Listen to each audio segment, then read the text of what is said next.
C'est avec un an d'avance que Carlos Tavares vient donc d'abandonner le volant de Stellantis, le groupe qu'il a contribué à créer. Disons-le clairement, ce n'était pas son choix. Le groupe a beau écrire dans son communiqué que le conseil d'administration a accepté la démission de Tavares, il est évident qu'on ne lui a pas laissé le choix.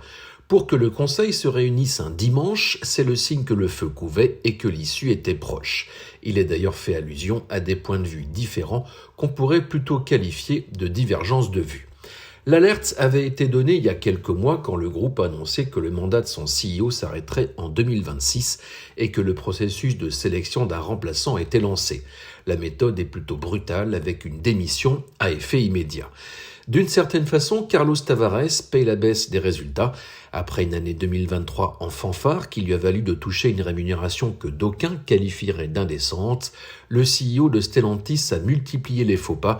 Il a tardé par exemple à se pencher sur l'Amérique du Nord, le marché le plus rémunérateur où les stocks se sont accumulés.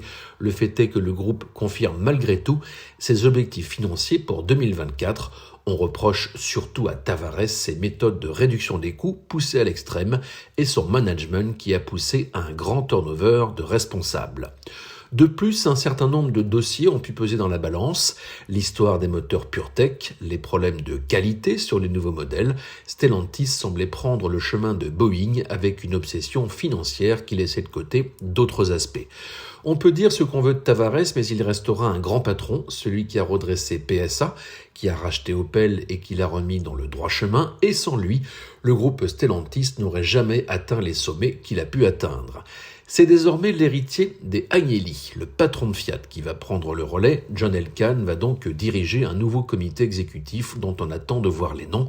On peut par exemple se demander ce qu'il va advenir de Maxime Picat, ex-patron de Peugeot, qui a été présenté comme l'un des dauphins possibles. Le prochain CEO sera désigné au second semestre de 2025. Ce n'est pas une bonne nouvelle pour la France, ni pour la famille Peugeot. Tant que Tavares était là, le Made in France était quand même assuré.